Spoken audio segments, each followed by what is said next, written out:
Assalamualaikum warahmatullahi wabarakatuh. Perkenalkan, nama saya Anissa Nurstiawati dari Prodi Ilmu Komunikasi semester 2, tepatnya di kelas 06 dengan NPM 23410220.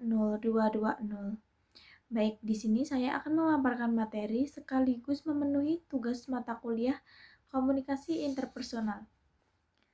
Nah, di sini saya akan menyampaikan materi mengenai komunikasi nonverbal. Nah, komunikasi sendiri itu artinya apa sih teman-teman? Komunikasi merupakan suatu proses transaksi atau pertukaran informasi antara komunikator dengan komunikan untuk mencapai tujuan tertentu. Pada kesempatan kali ini juga, kita akan membahas pokok pembahasan. Yang pertama yaitu pengertian komunikasi nonverbal. Kemudian yang kedua yaitu contoh komunikasi nonverbal.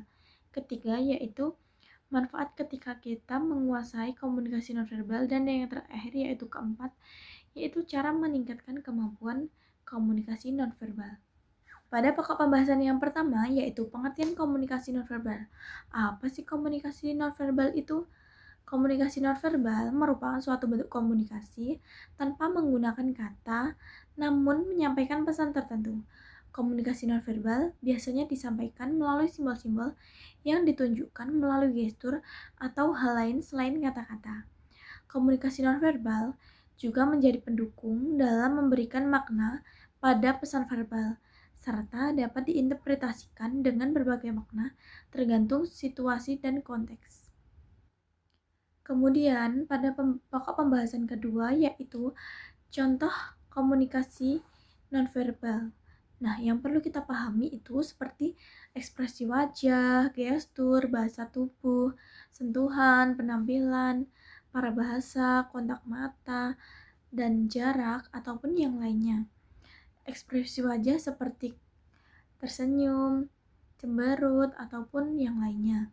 Kemudian seperti menyapa, dan lain-lain itu termasuk dalam contoh komunikasi nonverbal di kehidupan sehari-hari kita.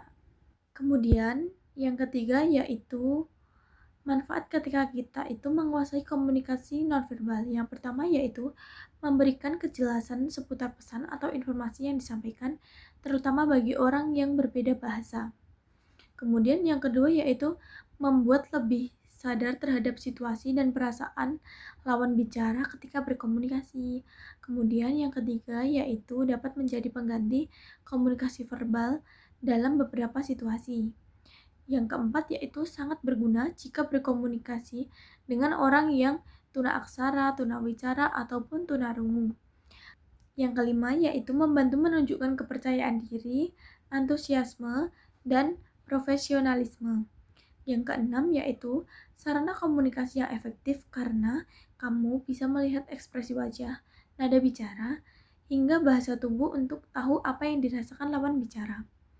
Yang ketujuh yaitu memungkinkan untuk mengekspresikan apa yang dirasakan tanpa perlu membicarakannya. Kemudian yang terakhir yaitu menghemat waktu ketika ingin menyampaikan pesan atau intensi yang kompleks. Kemudian pada pokok pembahasan yang terakhir yaitu kita akan membahas mengenai cara meningkatkan kemampuan komunikasi nonverbal. Yang pertama yaitu kita itu bisa menjabat tangan dengan kuat kepada lawan kita. Kemudian yaitu melakukan kontak mata ketika sedang berbicara dengan orang lain. Kemudian yang ketiga yaitu menjaga postur tubuh tetap tegap ketika sedang duduk di kursi. Kemudian yang keempat yaitu memperhatikan penampilan diri dengan memakai pakaian yang rapi, bersih, dan wangi ketika di kantor atau di tempat yang lainnya.